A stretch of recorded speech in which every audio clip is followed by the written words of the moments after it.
नमस्कार मैत्रिणींनो, मी आज तुम्हाला ही एक वनस्पती दाखवत आहे. ही आहे गुळवेल. मराठीत याला गुळवेल म्हणतात, हिंदीमध्ये याला गिलोय म्हणतात आणि संस्कृतमध्ये याला अमृता किंवा गडूची म्हणतात. गुळवेल ही खूपच उपयुक्त वनस्पती आहे.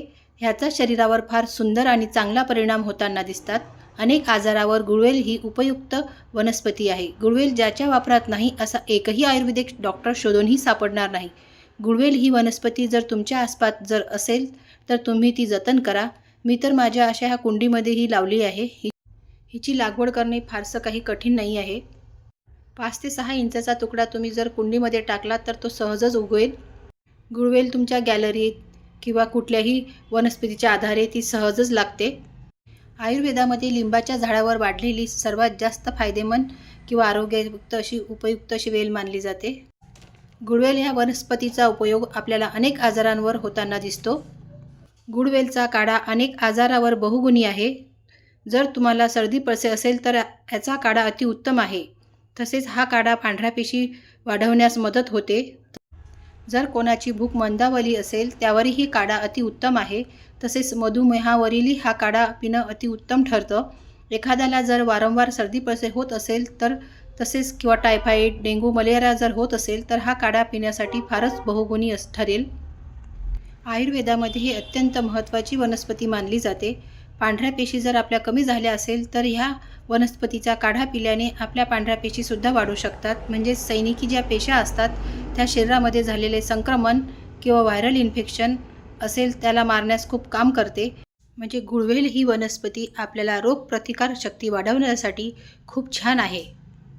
ही वनस्पती कफनाशक, पित्तनाशक आणि वातनाशक आहे. तसेच ही वनस्पती मलेरिया प्रतिबंधक आहे. ह्या वनस्पतीचा वापर करणाऱ्या व्यक्तीला कधीही मधुमेह होत नाही. ह्या वनस्पतीमध्ये अँटीऑक्सिडंट आहे, म्हणजेच रोगप्रतिकार शक्ती वाढवण्याचे काम ही करते. म्हणजे ही वनस्पती त्रिदोषनाशक वनस्पती आहे, जी वात, पित्त, कफ ह्याला व्यवस्थित ठेवण्याचे काम करते. म्हणून आयुर्वेदामध्ये ह्या वनस्पतीचा वापर जरी करा असं म्हटलं तरी ह्या वनस्पतीचा वापर कोणत्या व्यक्तीने करू नये हे सुद्धा खूप महत्त्वाचे आहे.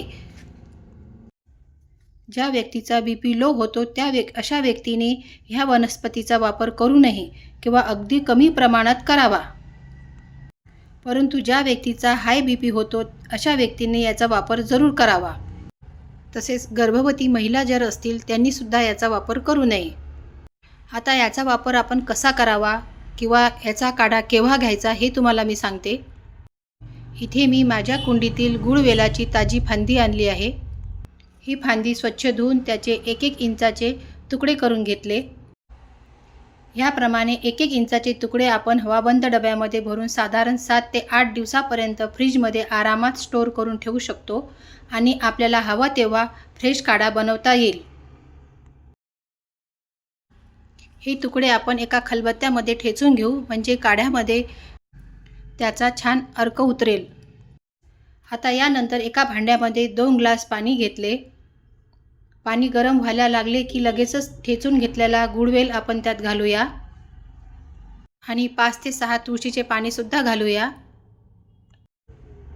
हा काढा आपल्याला मंद आचेवरच उकळायचा आहे, तेव्हाच त्या गुळवेलमधील अर्क पाण्यात उतरेल व हा काढा छान होईल. तर आपण येथे 2 ग्लास पाणी घेतले होते, ते उकळून पाव ग्लास राहील एवढेच हे आपल्याला आटवायचे आहे. म्हणजे अर्धा ग्लास पाणी राहील एवढेच आपल्याला आटवायचे आहे. इथे बघू शकतात काढा खूप छान उकळत आहे आणि गुळवेलाचा अर्कसुद्धा त्या पाण्यामध्ये उतरत आहे. हा काढा जर तुम्ही सतत 21 दिवस घेतला तर तुमची रोगप्रतिकारक शक्ती खूपच स्ट्रॉंग होईल. सतत 21 दिवस घेतल्यानंतर 10-12 दिवसांनी हा काढा बंद करायचा आणि परत 10-12 दिवसांनी तुम्ही 21 दिवसापर्यंत हा काढा घेऊ शकता. अशा पद्धतीने गुळवेलाचा काढा घेण्याची ही एक पद्धत आहे.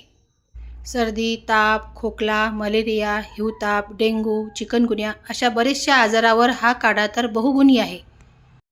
अशा प्रकारे तुम्ही लहान मुलांपासून तर वृद्ध व्यक्तीपर्यंत हा काढा तुम्ही सर्वांना देऊ शकता. आपला काढा तयार झालेला आहे. आता गॅस बंद करूया. ज्याप्रमाणे कोणतेही औषध तेव्हाच प्रभावी ठरतं जेव्हा ते योग्य प्रमाणे आणि योग्य प्रकारे सेवन केलं जातं. आता हा काढा आपण योग्य पद्धतीने तयार केला आहे. आता तो सेवन केव्हा करायचा तेही मी तुम्हाला सांगते. हा काढा सकाळी उपाशीपोटी घ्यायचा असतो. काढा घेतल्यानंतर 1 तासपर्यंत यावर काही खायचे नाही. हा काढा वात, पित्त, कफ ह्या सर्वच आजारांवर खूप प्रभावी ठरतं. ज्यांना पित्ताचा त्रास आहे त्यांनी हा काढा पूर्णपणे थंड झाला कीच प्यायला घ्यायचा. याप्रमाणे जर तुम्ही योग्य पद्धतीने हा काढा सेवन केला तरच त्याचा योग्य परिणाम आपल्या शरीरावर दिसून येतो.